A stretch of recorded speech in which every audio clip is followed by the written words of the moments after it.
intellectual and emotional profile of a student, reasoning ability and analytical profile of a student, leadership profile and attitude of a student, level of commitment and understanding and assimilation of knowledge, skills, values, competencies, and attitude. So, teachers' profile. When we say teachers, what is their minimum qualification? What is the highest qualification? Commitment towards teaching, learning, evaluation, research, extension, student support, and progression. Experience of different levels. The professional development. Whether I have undergone any professional development trainings or sessions as a resource person or as a participant or a delegate, and how much I am proficient in knowledge, skills, competencies, and the skills and communication skills. Then have you followed? Am I following the learner-centric approaches? Because in 20th century, whatever we followed was a teacher-centric approach. Today, we have changed from student-centric approach to a learner-centric approach. You don't say neither teacher nor student. He's a learner. Your teacher is also a learner, student is also a learner. When the student is learning, we call it as student-centric approaches. Then examination reforms. Whatever reforms you have brought in for the evaluation. Then do you have any structured examination method in terms of manuals, code of conduct? Have you defined graduate attributes? Have you defined program outcome, course outcome? Have you analyzed your results for the last 5 years and see why the students are failing, why the students are excelling? Then student satisfaction survey. So these are all the components that are involved in around 30% of the weightage of the NAAC assessment. That's why criteria 2 plays a very, very important role. Let us see. What are the questions? Next slide. Here there are 7 key indicators and 280 marks are distributed accordingly. For student enrollment and profile, 20 weightage. There are 3 questions, all are quantitative. For catering to diverse student diversity, there are 3 questions. One is qualitative and 2 are quantitative. The weightage is 25, 10 plus 15. For teaching learning process, it is 45 weightage. Of them, 20 is quantitative, 25 is qualitative. Out of 5 questions, 3 are qualitative and 2 are quantitative. Regarding teacher's profile, all are quantitative metrics and 50 weightage. So all are quantitative metrics. You can't play any jugaad. Whatever is there is the reality. Then examination reforms, 45 marks. Look at it. Equivalent to your teaching learning process, exam reforms has got, evaluation process in exam reforms has got 45 weightage. Many of us do not know much about this. So you lose straight away 45 marks if you don't give importance to it. In that, there are 4 questions. 3 are qualitative, remember. 1 is quantitative. 35 weightage for qualitative, 10 weightage for quantitative. Then student performance and learning outcome, it has got 45 weightage. Look at it. Not only results, but POCO analysis and mapping. So whereas 30 is qualitative and 15 is quantitative, 45 weightage. 4 questions, 3 qualitative and 1 quantitative. Student satisfaction survey, the moment you submit your SSR, automatically you have to give list of all the students with their email. NAAC will send the queries for minimum 10% of the students to start with, or 500 students, whichever is lower. The moment they get satisfaction survey, then only are eligible to go for next stage. So student satisfaction survey for 50 marks, 50 weightage is a must. Thus, you have got 25 questions in it, 7 key indicators, so 25 questions, of them 15 are quantitative, 10 are qualitative, 180 weightage for quantitative, 100 weightage for qualitative, total weightage 280. As I told you, around 30% of the weightage is for this particular criteria. Next slide. Now look at the questions. Next. Look at the question. Question is so lengthy. The result is very simple. What is the reservation given by the government for your college? 50% minimum reservation, SC, ST, OBC, and general merit. And how many students are filled based on those SC, ST, OBC category? Last 5 years data, if you have that data, you can't play any jugaad because you're already fixed. So either you get 5 marks or lose 5 marks, or in between. This is already fixed question. You can't manage it, nor it's in your hands. Next slide. Here also, you have got 100 seats, say BMS 100 seats. If all these seats are filled, and you got MD, say in 14 subjects with 2 intakes each or 6 intake, whatever is the number. If all these seats are full, you get full marks. If in relation to the percentage of admissions, it keeps on lessening. More they admit, 100% admission, 100% marks. Lesser admission, lesser marks. Again, it is not in your hands. You can't play any jugaad because data is already fixed. Next slide. 2.1.3. Whomsoever the students admitted, you analyze them. How many are within Maharashtra, outside Maharashtra? It we call it as geographic distribution, geographic diversity. Second one is gender diversity. How many are women and how many are men? How many are boys, how many girls?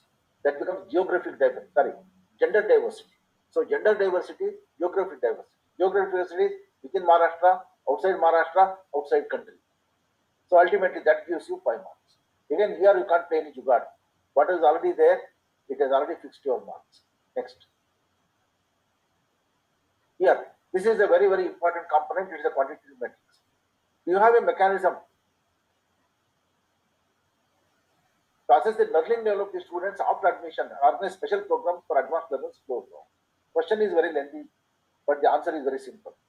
Do you have a mechanism for identifying slow learners and fast learners?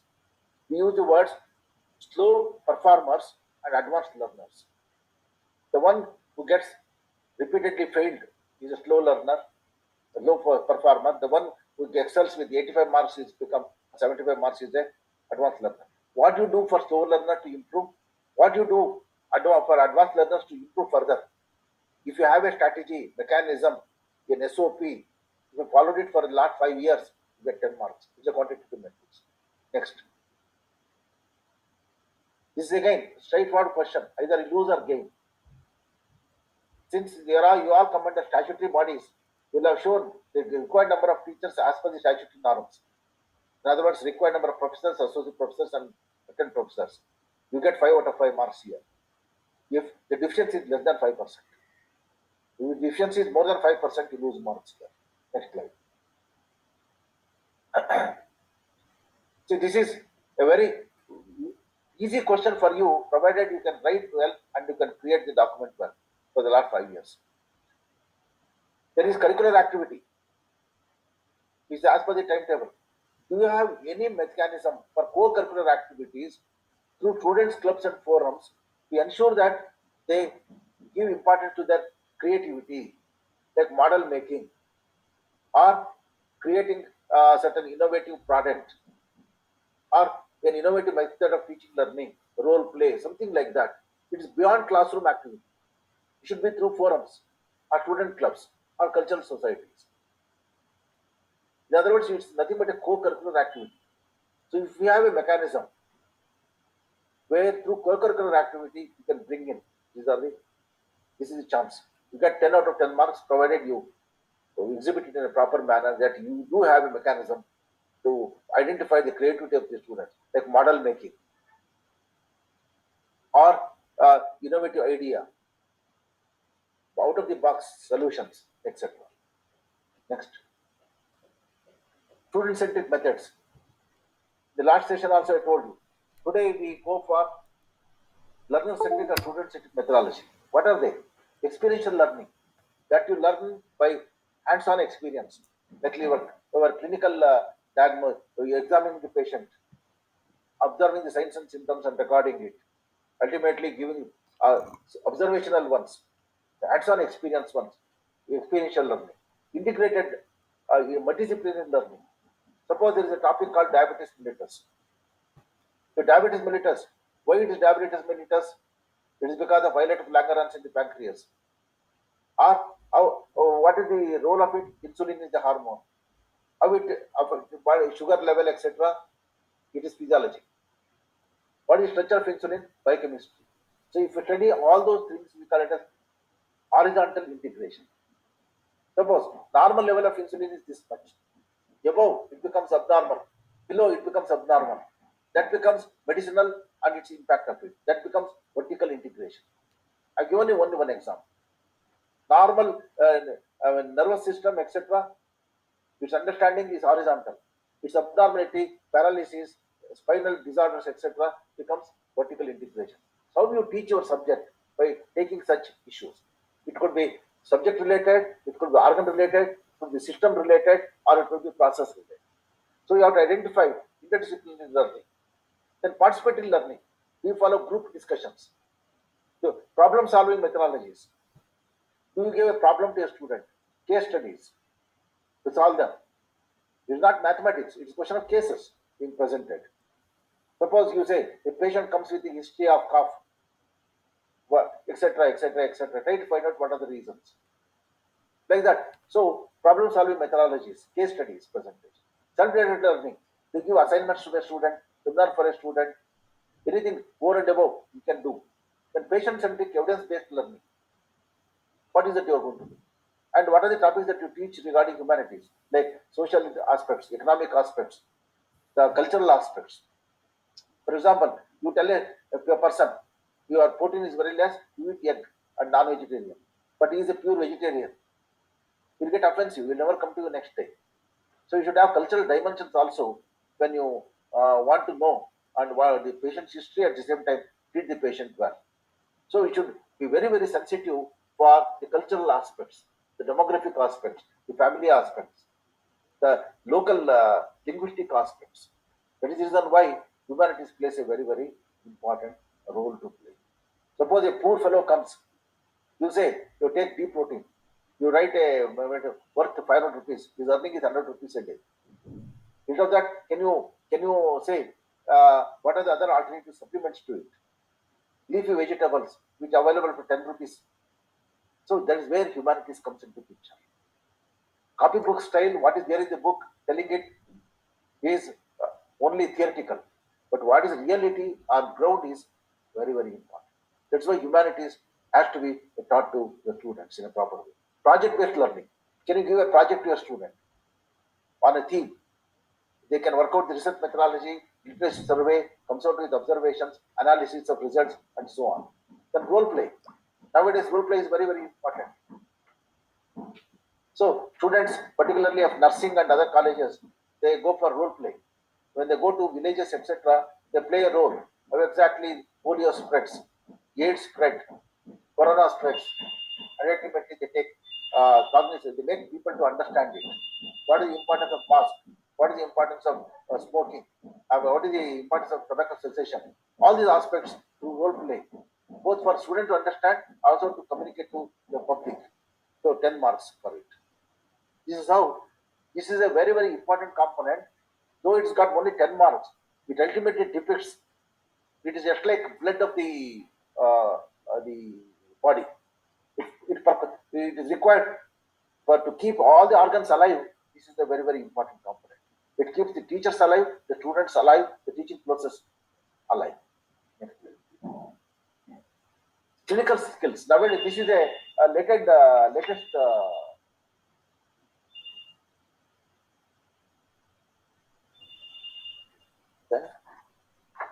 sorry. Ah, 2 minutes. This is the latest methodology. Nowadays, earlier we used to depend upon only the clinical material, but in the absence of clinical material, can you have skills laboratory and simulations laboratory? So many of the colleges are coming out with skills and simulations laboratory, particularly OBGY, Shalak, Shalatantra, and 10 marks out of it. So you may say that it's very difficult to have it. You can have MOU with a medical college or another college and ultimately expose your students to this. You get 10 marks. ICT-enabled tools. Nowadays, it's the era of ICT. During COVID, you are taking classes online. So, what are the ICT tools? What are the e-databases? What is the LMS? That is Learning Management System. You have to write and ultimately say. Huh? So, this is how ultimately you can integrate and get 10 marks. This is a straightforward 10 out of 10 you can get, provided you have a SOP on what is mental system and what is the difference between a mentor and mentee and a teacher, and ultimately the now allotment of the mentors to the mentees and the mentor's diary, handbook, etc. You get 10 out of 10. This is a very easiest question, provided you have the data. Next. See, this is it. Do you have any component of where student creativity, analytical skills, innovations are nurtured? That means, for example, innovation. Do you have any competitions for students to come out with a product, innovative product, to showcase their talents, etc.? If you have methodology, 5 marks. Next slide.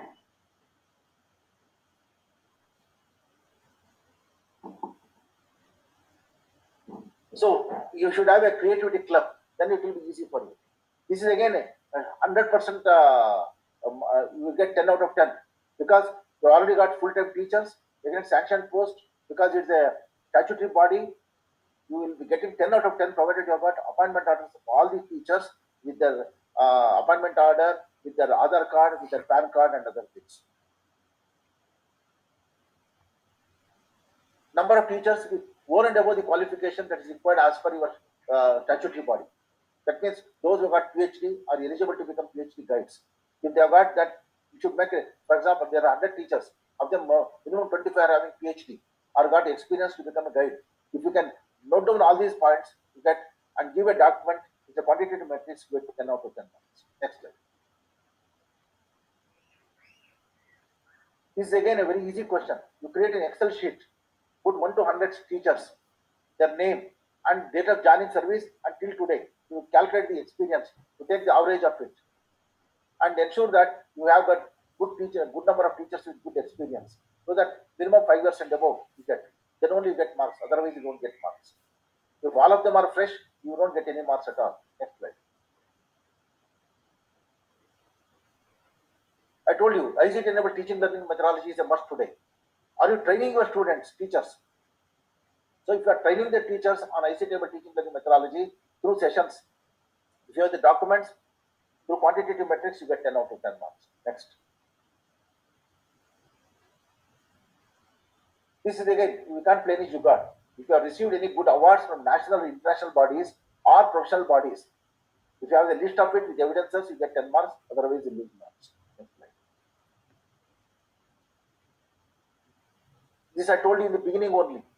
What is meant by academic calendar? What are the dates meant for internal assessment? Are you conducting the test there? If you have got all the documentary evidences to say that yes, you adhere to it, and if you can give the documents to it and write it in 500 words, you get 10 out of 10 marks. Next slide. The grievances. Whether students come out with any grievances regarding out of syllabus question, whether there is a less of internal assessment marks, retotaling, revaluation, etc., then you get 15 marks. Next slide. RI body.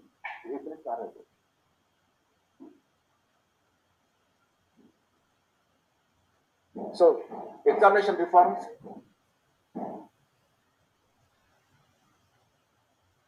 Excuse me, I got an urgent this one.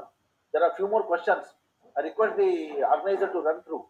I will come and join you after 5 minutes. There is an emergency call, so I have to go. Okay, sir, no issues. Please, back.